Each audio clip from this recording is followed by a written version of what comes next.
This has been neglected in medical research as well. It's not just a societal thing that we avoid. I mean, people don't even like to study women because they're just too complex. There's kind of two populations of women we really have to acknowledge. People that are still in their reproductive years, okay? They're going through a normal menstrual cycle. The ketogenic diet, the way they train, might be different than their male counterparts. So that's something that men need to understand. Like if you're doing this together as a couple, your wife, it might be a little different for her. It's not the same prescription for both of you. And then we have our population of women that are menopausal, okay? And that's different when they have a different hormonal profile.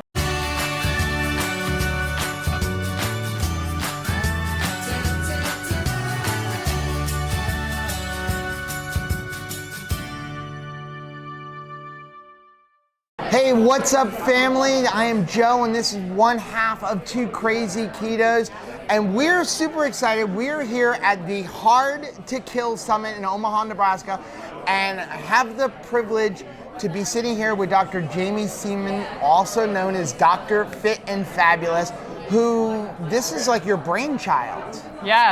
Yes, something like that, and it's evolved into what it is now, and I'm still, a little bit beside myself at the outpouring of love and support and just the whole vibe of this event. I just love it. So this is our third one here. Yep. I remember the first year it was Christmas or January, really. Yeah.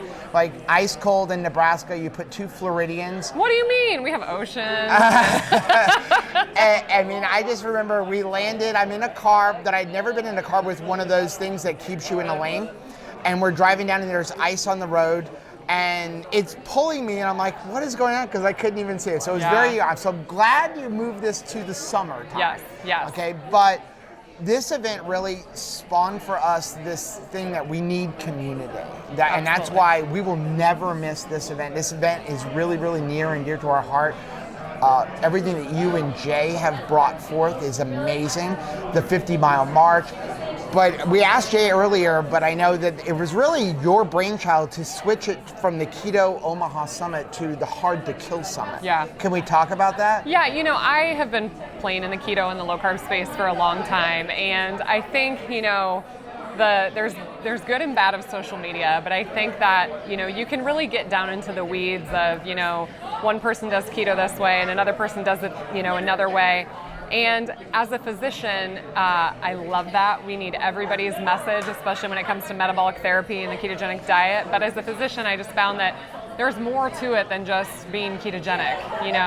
You can be eating the perfect ketogenic diet, but if you're not, exercising, doing resistance training, sleeping properly, reducing stress, creating resilience, finding that community, the mindset that goes along with it, there's just so much more that also impacts your health just as much as your diet does. And so, with the launch of my book this year, we decided to completely rebrand the summit. I think it's just so Hard to Kill is so self-explanatory. It really opens the opportunity to bring in anybody into this summit that can make a contribution to making people harder to kill. I like that, and I have to tell you that when I first saw the rebrand, I was like, I don't like this. Well, and Jay didn't like it either. When I looked at Hard to Kill, I'm like, okay, I get it. And I looked at the font, and I'm like, I get it, but I felt like, okay, I feel like this is now really focusing, it's geared more towards you or Robert Sykes, like not me, not the 52-year-old guy who's been obese my whole life. Right. But when Jay and you started explaining that, okay, we have to look beyond keto or beyond carnivore, the proper human diet, it started making sense because my diet has been on point for 6 years. Yet I still struggle with things, and I'm like, why? Well, because I sleep an average of 3 to 4 hours a night, and I skip 2 days of sleep a week. Yeah. And I stare at a computer screen, and my stress is like through the roof. And right. And so in the last month or so, Rachel and I have focused on sleep. And like, okay, if everything else is on point, what's going on with sleep? And we started looking at the circadian rhythm, and we started looking at, okay, I stare at a computer screen until 1 o'clock in the morning when there are all of these LED lights. So what if I turned them off? And we did an experiment where for 1 week, we turned off all electronics when the sun went down. Love it. And anytime we were in artificial light, even in the middle of the day, we had to wear blue blockers. And then once the sun went down, it had to switch to orange or red lenses. Right. My fasting glucose, and again, I have not had carbs or sugar other than like maybe occasional vegetable carb in 6 years. My fasting morning glucose went from a 90 to a 75 by only changing sleep. Incredible. And so when you started telling me that, I'm like, okay, yeah, because if my diet is on point, why don't I not look like you or Robert Sykes? Right. Well, because I'm not looking at all the other aspects of my life. So I appreciate that and I thank you for that. But now here's the tough part for me, because I'm a man and you're an OBGYN. And I said to Rachel, I need you to interview Dr. Seeman. And she's like, no, you need to. Because this is something that men are afraid to talk about, right? And I see things all the time on our channel where I will bring up a woman's menstrual cycle. Yeah. And you see people like, we don't talk about the period. We don't talk about that. But we need to talk about this. Yeah. We need to talk about hormones in women. And you have different hormones than we do. And we have to change our eating lifestyle possibly slightly different. Yeah. So I wanted to talk about what do we need to do. For me, first of all, as a man, how can we support our wives with this? Yeah. This has been neglected in medical research as well. It's not just a societal thing that we avoid. I mean, people don't even like to study women because they're just too complex. There's kind of two populations of women we really have to acknowledge. People that are still in their reproductive years, okay? They're going through a normal menstrual cycle. The ketogenic diet, the way they train, might be different than their male counterparts. So that's something that men need to understand. Like if you're doing this together as a couple, your wife, it might be a little different for her. It's not the same prescription for both of you. And then we have our population of women that are menopausal, okay? And that's different when they have a different hormonal profile.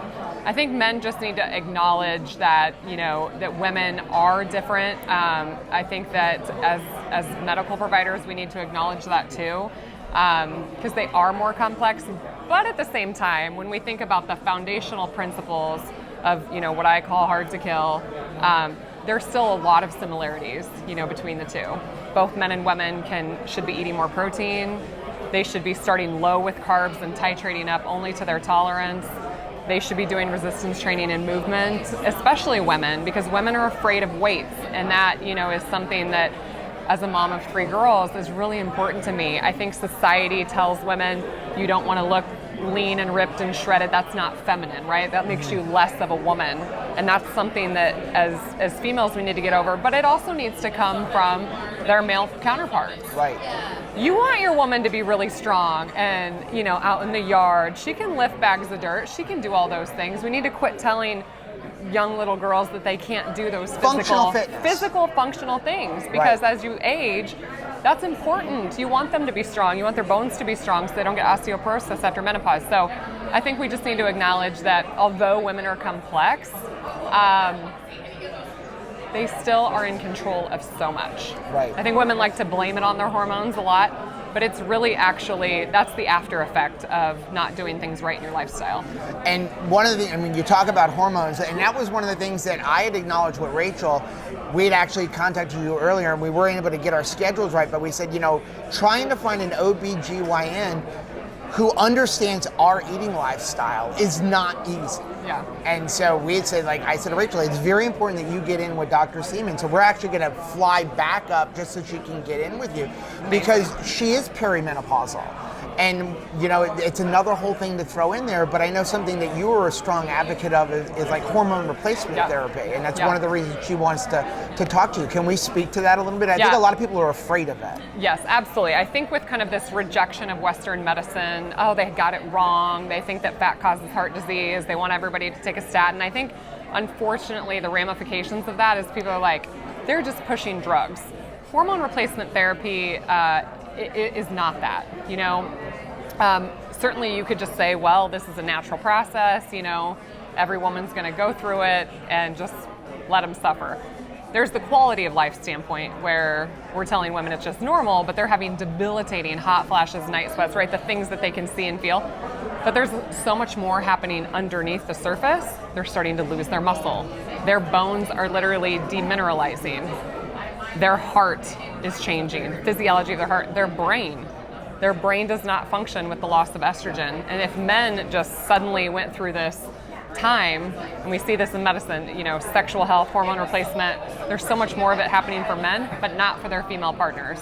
I'm a huge fan of hormone replacement therapy for the right patient. The best time to do it is the 10 years before and 10 years after menopause. So average age is 51, 52. So from 51 to 61, you want to consider it. You want to consider it. And most of that data is just based on the average lifespan, which is into your mid 70s. But who knows? Maybe you might live to be 100 years old. That's our goal. And that's my goal. And if I want to live to be 100, then this sudden loss of hormones at that age can have an impact on your morbidity and mortality. So it's a conversation to have with your medical provider. We're seeing kind of the pendulum swing in medicine really towards doing a lot more replacement. And it's not like a statin. It's not like a blood pressure medication. It is really an anti-aging modality. And that's the way I like to talk to my patients. So if somebody is in Nebraska, do you have a place where people can go? Yeah, so I currently only see patients in my clinic. I'm at Mid-City OBGYN. We've got 2 locations. I don't do online or telemedicine because there's weird laws with that. And plus, I just like to touch and feel and do the exam that I think is appropriate for these people, especially for women, because there can be other parts of your body that are affected. And so I only see patients there. That's how you can work with me. We do have a facility here in Omaha called Upgrade Performance Institute, and I am the medical director there. We don't currently do hormone replacement therapy, but we do offer other performance enhancing modalities like IV treatments. Rachel's NAD, over there right now vitamin. getting one of those. Rachel's getting her fast vitamin right now, which is B vitamins. It's a gram of magnesium. It's got amino acids and carnitine. So this is helping shuttle the nutrients into the muscles.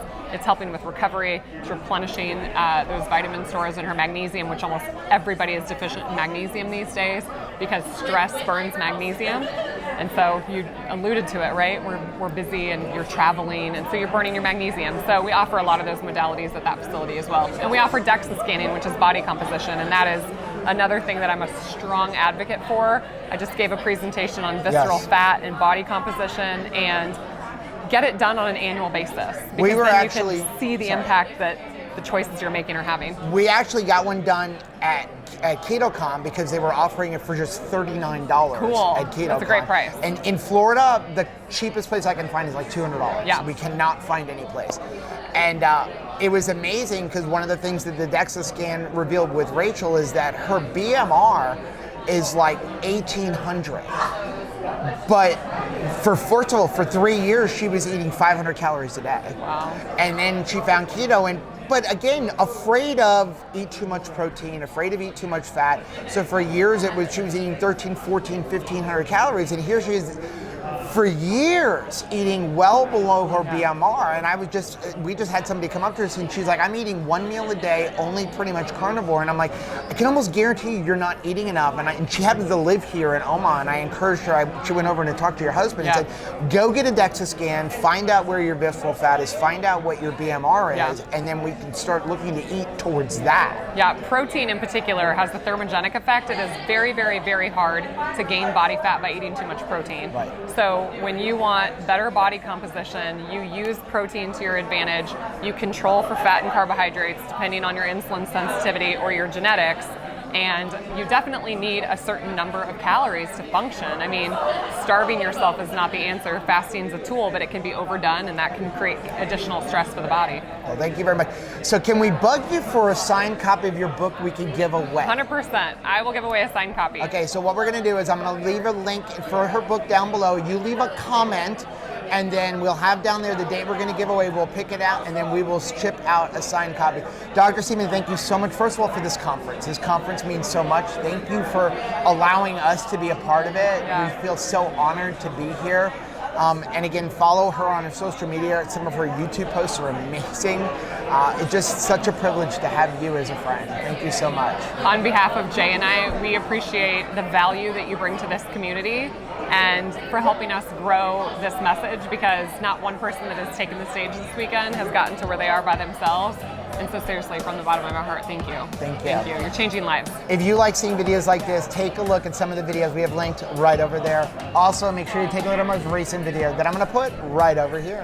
But whether you head that way or you head this way, make sure you head this way. Subscribe to our channel and hit that little bell button so that you're notified every time we have Dr. Fit and Fabulous with us.